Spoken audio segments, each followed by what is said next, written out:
Repeat అవుతున్నాయి governments ఈ 3 రాష్ట్రాల్లో. మిగతా 3 రాష్ట్రాల్లో కేరళ కూడా రిపీట్ అంటే గొప్ప విషయమే. అది 3వసారి అవుతుండే వాళ్ళకు కూడా.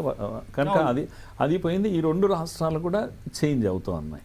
కనుక ఆ విధంగా బీజేపీ తాను ఒకసారి పవర్లోకి వస్తే కంటిన్యూ అయ్యేటువంటి ఒక లక్షణాన్ని అన్ని రాష్ట్రాల్లో కూడా మనం చూస్తున్నాం. Minimum second time, third time ఇలాంటివన్నీ కూడా ఒక ట్రెండ్ దేశమంతా కనిపిస్తుంది. ఇప్పుడు కూడా అదే కనిపిస్తుంది మనకు. అట్లా చూస్తున్నాను నేను. పాండిచ్చేరి మాత్రము ఒక అద్భుతమైన వ్యక్తిత్వం ఆయన. Very simple man. అందరికీ ఇప్పటికి కూడా మనోహర్ పారికర్ తర్వాత గోవాలో అలాంటి స్కూటర్ పైన, బైక్ పైన తిరుగుతూ ప్రజల మధ్య ఉండేటువంటి వ్యక్తిగా రంగస్వామికి ఉన్నటువంటి పేరు. కనుక ప్రజల మధ్యలో ఉండి ప్రజల విశ్వాసాన్ని చూరగొన్న వాళ్ళు. ఈవెన్ అస్సాం కూడా అంతే. వారు కూడా ఆ ట్రైబల్స్ మధ్యలో ఎప్పుడు మూవ్ అవుతూ ఉంటారు. కొద్ది వోకల్గా కనిపించిన జనంలో ఉంటారు ఆయన కూడా. కనుక ఈజీగా రాగలిగిండు. అందరూ చెప్పారు, ప్రజలందరూ ఒప్పుకున్నారు. వాస్తవంగా చెప్పాలంటే అస్సాంలో పవర్లోకి రావడం బీజేపీకి కష్టమైన విషయంగా ఉండాలి. అస్సాంలో ముస్లిం పాపులేషనే కాదు, క్రిస్టియన్ పాపులేషన్ కూడా ఎక్కువగా ఉంటుంది. నార్త్ ఈస్ట్ డామినేషన్ అనేది విపరీతంగా పెరిగింది అనేది ఉంది. ముందు నుంచి కూడా క్రిస్టియానిటీ అక్కడ బాగా ఉంది.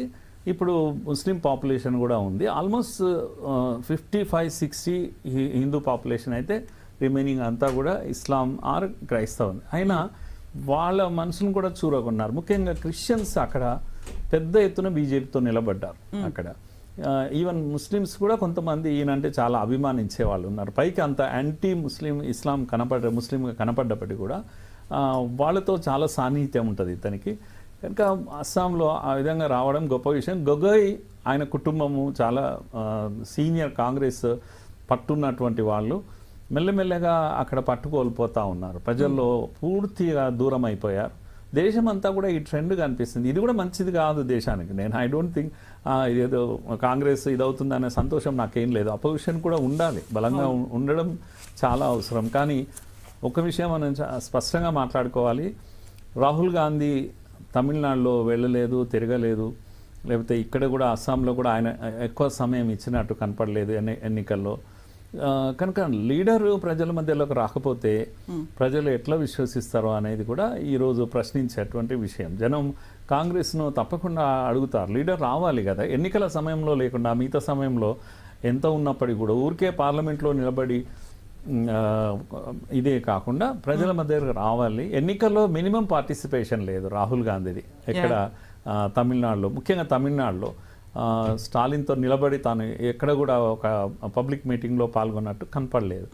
ఆ విధంగా సంస్థాగతంగా కూడా కాంగ్రెస్ దేశవ్యాప్తంగా కూడా మెల్లమెల్లగా బలహీనపడుతున్నటువంటి పరిస్థితి. ఒక పెద్ద అపోజిషన్ అంటే జాతీయ పార్టీలో బీజేపీ ఎలా అయితే పెరుగుతూ వస్తున్నదో కాంగ్రెస్ అలాగే తగ్గుతూ రావడం అనేది ఒక ట్రెండ్. కాంగ్రెస్ తగ్గుతోందా లేకుంటే బీజేపీయే మొత్తం దాన్ని ఆక్యుపై చేసుకోవాలి, మింగేస్తోంది అనేటువంటి మాట? అంటే పాలిటిక్స్లో అలాగే ఉంటుంది. ఎప్పుడైనా పార్టీలు ఒకదాన్ని మింగేస్తేనే ఇంకో పార్టీ ఎదుగుతూ ఉంటుంది. కనుక అది మింగేస్తుంది అని బ్లేమ్ చేసే కన్నా వీళ్ళు బలపడడం అనేది చాలా ముఖ్యం. సంస్థాగతంగా ఉదాహరణకు పాదయాత్ర చేశారు రాహుల్ గాంధీ గారు. కొంత పెరిగింది కదా, అప్పుడు పాదయాత్ర చేసిన కష్టపడితే తప్పకుండా ప్రజలు గుర్తిస్తారు. ఎక్కడైనా సరే ప్రజల మధ్య తిరిగారు, కష్టమో నష్టమో ఆయన తిరిగాడు, మంచి వచ్చాడు. చాలా మటుకు ట్రెండ్స్ అంతా కూడా కొంచెం ఇంప్రూవ్ అయినట్టుగా కనపడ్డది. కాంగ్రెస్ కష్టపడాల్సిందే, వేరే మార్గం లేదు. సో కష్టపడాల్సిందే, వేరే మార్గం లేదు అనుకున్నప్పుడు బీజేపీ మాత్రం మరింత కష్టపడిందా, కష్టపెట్టిందా అనేది? ఎందుకంటే అక్కడ మమతా బెనర్జీ వర్సెస్ ప్రధానమంత్రి నరేంద్ర మోదీ అన్నట్టుగానే జరిగింది. అక్కడ ఉన్నటువంటి బీజేపీ క్యాడరో లేకుండా అదర్ లీడర్స్ వాళ్ళ మీద కంటే కూడా మమతా బెనర్జీ అక్కడ ఫోర్స్ పెడుతోంది అంటే అంతకు మించినటువంటి ఫోర్స్ పెట్టి బలమైనటువంటి ప్రయత్నాలతో దూరే ప్రయత్నం చేసింది. రాష్ట్రాన్ని మొత్తం నామరూపాలుగా లేకుండా చేస్తున్నారు. అక్కడ బెంగాల్ అస్తిత్వం అనేటువంటి ఒక నినాదాన్ని తీసుకొచ్చారు మమతా బెనర్జీ. ఇప్పుడు ఇది కాకుండా ఇంకెవరైనా వస్తే మన అస్తిత్వం ఉండదు, దీన్ని తుడిచేసే ప్రయత్నం చేస్తున్నారు అని అన్నప్పుడు సో బీజేపీ ఎంటర్ అయిపోయింది. అక్కడ ఉన్నటువంటి సిచ్యువేషన్స్, అక్కడ డైనమిక్స్ అన్ని మారిపోతాయా? అంటే రీజనల్ పార్టీస్ ఎప్పుడు కూడా ఇలాగే చేస్తాయి. మా తెలంగాణతో నీకేం పనయా అంటాడు ఎవరు, కేసీఆర్. ఉత్తర భారతదేశ పార్టీ అంటారు. మేము ఉత్తరం నుంచి వచ్చారా, వీళ్ళు గుజరాత్ నుంచి వచ్చారు అంటే యాజ్ ఇఫ్ ప్రజలు ఎప్పుడు కూడా ఐడెంటిఫై దేంతో అవుతారు, ప్రాంతీయతతో ఐడెంటిఫై అవుతారు. కనుక ప్రాంతీయ పార్టీలు ఎప్పుడు కూడా మా పైకి అని మాట్లాడుతుంటారు. యాజ్ ఇఫ్ వాళ్ళు విదేశాల నుంచి వచ్చారు, ఇంకెక్కడి నుంచి వచ్చారు. ఇప్పుడు ఉదాహరణకి ఇక్కడ బీజేపీ ఉంటుంది, ఇక్కడ కిషన్ రెడ్డి ఉన్నారు, లేకపోతే ఇంకెవరు ఉన్నారు, అందరూ ఉన్నారు కదా. అయినప్పటికీ కూడా ఆ మాట కారణంగా ఏమవుతుందంటే ప్రాంతీయ పార్టీలకు ఆ ఇది ఉంటుంది. అలాగే సేమ్ మమతా బెనర్జీ కూడా ఆ విధంగా మాట్లాడుతూ వచ్చింది నా పైన. అయితే పోయిన ఎన్నికలకు ఇప్పటికీ కవిత గారు మీరు గ్రహించండి, మోడీ గారే తప్పు చేశారు పోయిన ఎన్నికల్లో. లాస్ట్ టైం ఎన్నికల్లో ఏమన్నారు, ఓ దీదీ అని గట్టిగా ఆయన మాట్లాడిన తీరు ఏదైతుందో చాలా ఒక పర్సనల్ అటాకింగ్ లాగా ఉన్నది మమతా బెనర్జీ పైన. She is a fighter, she was a street fighter. కనుక ప్రజల్లో ఆమె ఉంది, వాళ్ళ గుండెల్లో ఉంది.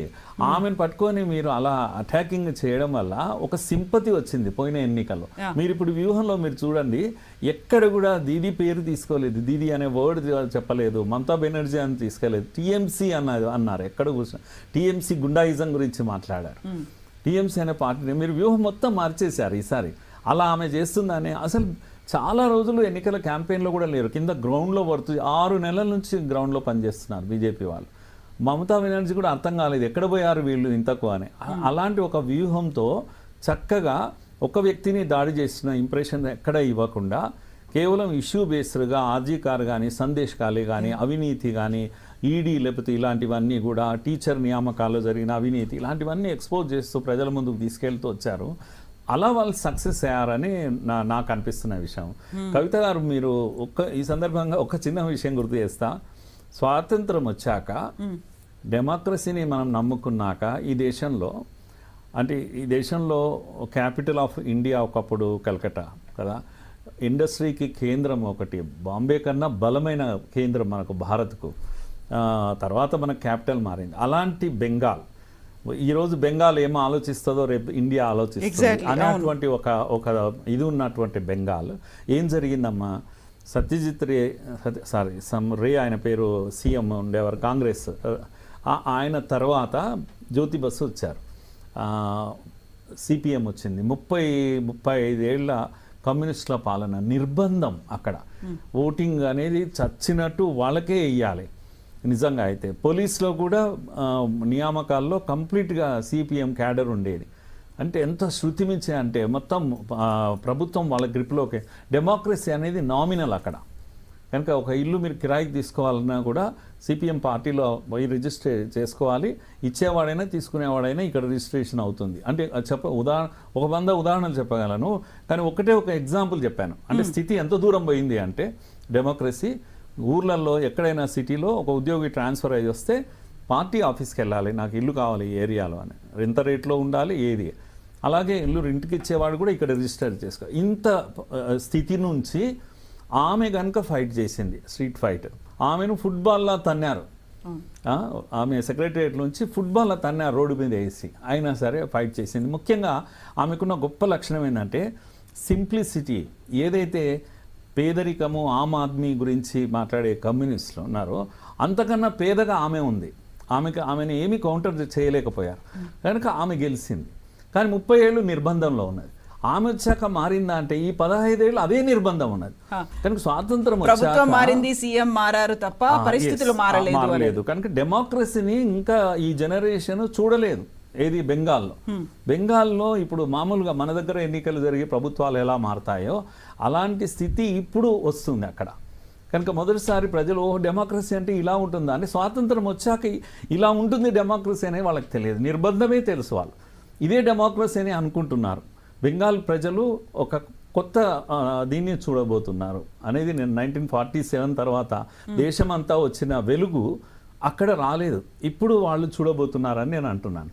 ఓకే, సో మళ్ళీ మనం ఒక సౌత్ స్టేట్ కేరళ దగ్గరికి వస్తే, కేరళలో ఉన్నటువంటి సిచ్యువేషన్స్ కూడా కంప్లీట్గా గతంలో ఎల్డిఎఫ్, యూడిఎఫ్, అక్కడ ఉన్నటువంటి రీజనల్ పార్టీల కూటమి, లెఫ్ట్ పార్టీల కూటమిలో ఇప్పటిదాకా ఉన్నటువంటి ఎల్డిఎఫ్ పినరాయి విజయన్ సర్కార్ అనేది దెబ్బతింటోంది. అక్కడ యూడిఎఫ్ఏ రాబోతోంది అనేది లెక్కలు చెప్తున్నాయి. 140 స్థానాలకి గాను 44 స్థానాల్లో ఎల్డిఎఫ్, ఇప్పుడు దాకా ఉన్నటువంటి పినరాయి విజయన్ సర్కార్ కనిపిస్తే యూడిఎఫ్ 95 స్థానాల్లో కనిపిస్తోంది. బీజేపీ 1 స్థానం గెలుచుకోబోతున్నట్టుగా తెలుస్తోంది. ఇక్కడ కేరళకి సంబంధించి గతంలో కనిపించింది 2021లో ఎల్డిఎఫ్ 94 స్థానాలు గెలుచుకుంది, యూడిఎఫ్ 40 స్థానాలు, ఎన్డీఏ అప్పుడు అసలు ఖాతా కూడా తెలియలేదు. ఇప్పుడు 1 స్థానం, 1 నుంచి 3 స్థానాలు వస్తాయి అన్నట్టుగా ఎగ్జిట్ పోల్ ఫలితాలు అయితే చెప్పాయి. ఎన్డీఏ అంటే బీజేపీకి వస్తాయా లేదా అనేది ఇంకా మనం వెయిట్ చేయాల్సిన అవసరం ఉంది.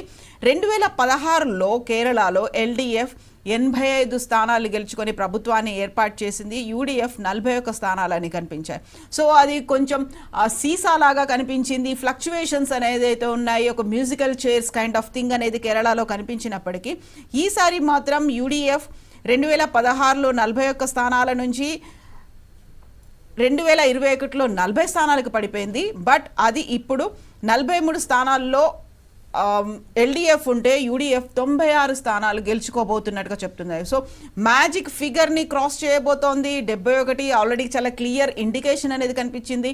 పినరాయి విజయానికి తీవ్రమైనటువంటి వ్యతిరేకత, అందులోనూ హిందూ ఓటర్ల దగ్గర నుంచి వ్యతిరేకత అనేది కనిపించింది. శబరిమల ఇష్యూ సంబంధించి అక్కడ గోల్డ్ స్కామ్ అనేది జరిగింది. శబరిమలలో ఉన్నటువంటి బంగారు తాపడంతో ఉన్నటువంటి ద్వారపాలకులతో పాటుగా ఉన్నటువంటి తాపడం అంతా కూడా మాయమైపోయింది. ఆల్మోస్ట్ 42 కేజీల బంగారం. అక్కడ హిందువుల సెంటిమెంట్ని దెబ్బతీశారు అనే దాంతోనే కేరళలో ఉన్నటువంటి హిందూ ఓటర్లందరూ పినరాయి విజయన్ని దించేయాలని చూపించారని. సో ఇదే ట్రెండ్ కాస్త ముందుగానే ఊహించినటువంటి పినరాయి విజయన్ తన ట్విట్టర్ అకౌంట్లో సీఎం అనే పదాన్ని తొలగించేశారు. కేవలం పొలిట్ బ్యూరో అనేటువంటి వర్డ్ని యాడ్ చేసుకున్నారు. సో కేరళ ట్రెండ్ చూస్తే ఏమనిపిస్తోంది మురళీ మనోహర్ గారు?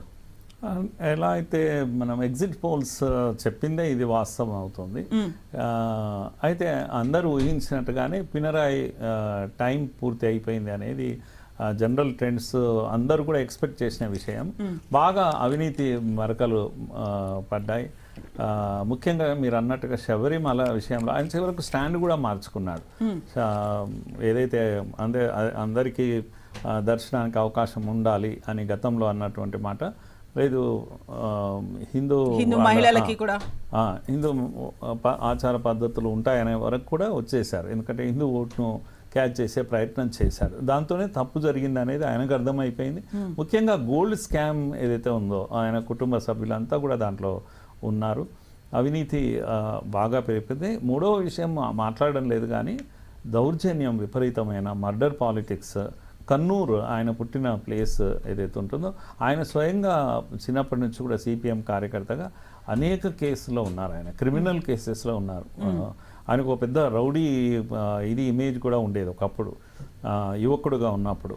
ముఖ్యంగా ఆర్ఎస్ఎస్ బీజేపీతో ఆయనకు గొడవలు ఎక్కువ, చాలా మర్డర్స్ జరిగినాయి ఆయన నియోజకవర్గంలోనే. ఆయన అంటే యువకుడుగా ఉన్నప్పటి నుంచి అలాంటివి కంటిన్యూ చేశాడు. ముఖ్యమంత్రి అయ్యాక కూడా కంటిన్యూ చేశాడు. ఆ విధంగా రెండోసారి రావడమే చాలా గొప్ప విషయము. కనుక యూడీఎఫ్ వైపు చూస్తే మీరు పెద్దగా లీడర్ ఫేస్ లేదు అక్కడ. శశి థరూర్ కానీ ఇది కానీ ఎక్కడ కూడా ప్రొజెక్టే చేయలేదు, ఎవరు లీడర్ ప్రొజెక్ట్ చేయలేదు. ఏది లేకపోయినా యూడీఎఫ్కు అలా వచ్చి పడ్డది అంతే. అంటే ఎల్డీఎఫ్ చేసిన తప్పులకు యూడీఎఫ్ ఆల్టర్నేటివ్గా నిలబడ్డది. ఇక్కడ కనుక కేసీఆర్ చేసిన తప్పులకు కాంగ్రెస్ ఆల్టర్నేటివ్గా నిలబడ్డది కనుక కాంగ్రెస్ వేసేసారు. కొన్నిసార్లు అలా జరుగుతుంది ఎన్నికల్లో. కనుక రెడీగా ఉన్న పార్టీకే వేస్తారు, ఎందుకంటే ముందైతే ఇతను తప్పించాలి అని. అలాంటి ఒక స్థితి మనకు కేరళలో కనిపిస్తుంది. కానీ యూడీఎఫ్ కూడా ఏదైతే ఉందో ఇప్పుడు దీంట్లో శబరిమల విషయంలో వీటి విషయంలో వీళ్ళ స్టాండ్ కూడా క్లియర్ కట్గా ఏమీ లేదు. కనుక హిందూ ఏదైతే సెంటిమెంట్ ఉందో దాన్ని ఏం రికగ్నైజ్ చేయకపోయినా యూడీఎఫ్కు ఉన్న గొప్ప అడ్వాంటేజ్ ఏంటంటే సెక్యులర్ ఇమేజ్ ఉంది, ముస్లిం ఓటు వస్తుంది, క్రిస్టియన్ ఓటు ఎక్కువగా ఉంటుంది కేరళలో. కనుక ఈజీగా బీజేపీ కన్నా కంఫర్టబుల్గా యూడీఎఫ్ వైపు కాంగ్రెస్ వైపు షిఫ్ట్ అయ్యే కంఫర్ట్ వాళ్ళకు ఉంది. కనుక ఇప్పట్లో బీజేపీకి అక్కడ ఇంకా పెరగాలంటే ఒక్క హిందూ కూడా గెలిచే పార్టీకి ఓటేయాలి అనేటువంటి ఒక స్థితి అక్కడ. కనుక ఇప్పుడు ఎల్డీఎఫ్ను ఓడించాలి అని హిందూ పట్టుదలతో ఉన్నాడు. బీజేపీ అయినా సరే ఓటు వేసే పరిస్థితి లేదు కేరళలో. ఇంకా ఇప్పట్లో సాధ్యం కాదు, అది చూడాలి. ఇప్పుడు లవ్ జిహాద్ లాంటి మనం కేరళ ఫైల్స్ మీరు చూశారు కనుక 1, 2 అన్నీ కూడా అక్కడ జరుగుతున్న విషయాలు. వీటి విషయంలో బీజేపీకి చాలా సానుకూలత ఉంది అక్కడ. ముఖ్యంగా క్రిస్టియన్ కమ్యూనిటీస్ అన్నీ కూడా బీజేపీకి సానుకూలంగా ఉండి కూడా ఇక్కడ సీట్లు ఇచ్చేంత ఓట్లు బహుశా బీజేపీకి పడలేదు. కనుక అవుట్ రైట్గా కాంగ్రెస్కు ఒక ఊరట ఏంది అంటే ఈ 5 రాష్ట్రాల్లో